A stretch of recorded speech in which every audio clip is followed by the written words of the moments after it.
బంగారు నగలు తాకట్టు పెట్టబోతున్నారా? వద్దు. తక్కువ డబ్బులు ఎక్కువ వడ్డీ ఎందుకు? సింపుల్గా శ్రీ స్టార్ గోల్డ్ కంపెనీకి రండి. German technology, purity check, best online రేట్లో అమ్మి 2 minutesలో క్యాష్ని ఇంటికి తీసుకువెళ్ళండి. ప్రశాంతంగా ఉండండి. నమస్తే, వెల్కమ్ టు వార్ తెలుగు. ప్రస్తుతం రాష్ట్రం అంతా జూబ్లీ హిల్స్ ఎన్నికలైతే హీట్ ఎక్కిస్తున్నాయి. జూబ్లీ హిల్స్ లో అయితే చాలా నామినేషన్స్ అయితే వచ్చినాయి. అక్కడ ప్రధానంగా 3 పార్టీలు పోటీ పడుతున్నాయి. ముందుగా బీఆర్ఎస్ నుంచి మాగంటి సునీత గారి బలాలేంది, బలహీనతలేంది, మీ మాటల్లో చెప్పండి. Okay, exactly. మనం కూడా గ్రౌండ్ కి వెళ్ళాం కదా సంజయ్, మన ఆర్ తెలుగు తరఫున. అయితే బీఆర్ఎస్ అభ్యర్థి ఎవరైతే మాగంటి సునీత గారు ఉన్నారో, ఈమె బలం ఏంటంటే ఈమె మాగంటి గోపీనాథ్ గారి సతీమణి కావడం ప్రధానంగా ఈమె బలం. ఇక అక్కడ ఏంటంటే కాంగ్రెస్ గవర్నమెంట్ మీద రాష్ట్ర వ్యాప్తంగా కొంచెం వ్యతిరేకత ఉంది.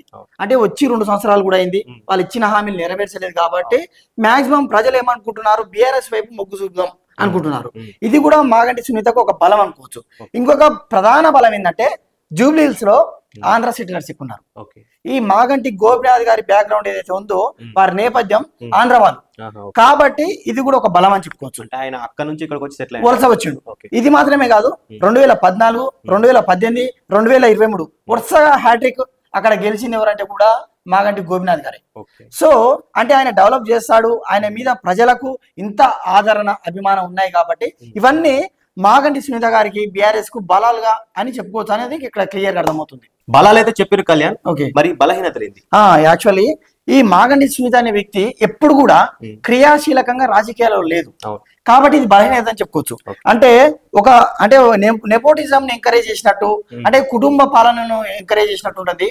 ఆయన చనిపోతే చాలా మంది బీఆర్ఎస్ వాళ్ళు అక్కడ ఉన్నారు కదా, ఎవరో అంటే ఒక ప్రజల లోపలికి వెళ్ళి రాజకీయం చేసి ప్రజలకు సేవలు అందించే పెద్ద పెద్ద లీడర్లు చాలా మంది ఉన్నారు. ఎందుకు ఆమెకి ఇవ్వాలి? ఒకవేళ ఆమె గెలిచినా కూడా మళ్ళీ ప్రజల్లోకి వస్తుందా అనేది ఒక నెగిటివ్ అని చెప్పుకోవచ్చు. ఇంకొక నెగిటివ్ ఏంటంటే ఇప్పుడు ఆమె గెలిచినా కూడా ఉపయోగం లేదు, కాంగ్రెస్ గవర్నమెంట్ ఉంది, ఈమె వెళ్ళి ఫండ్స్ కూడా తీసుకురాలేదు. కాబట్టి ఇది కూడా నెగిటివ్ అని మాగంటి సునీత గారి గురించి అక్కడ ఓటర్స్, అక్కడ ప్రజలు చెప్తున్న విషయం సంజయ్.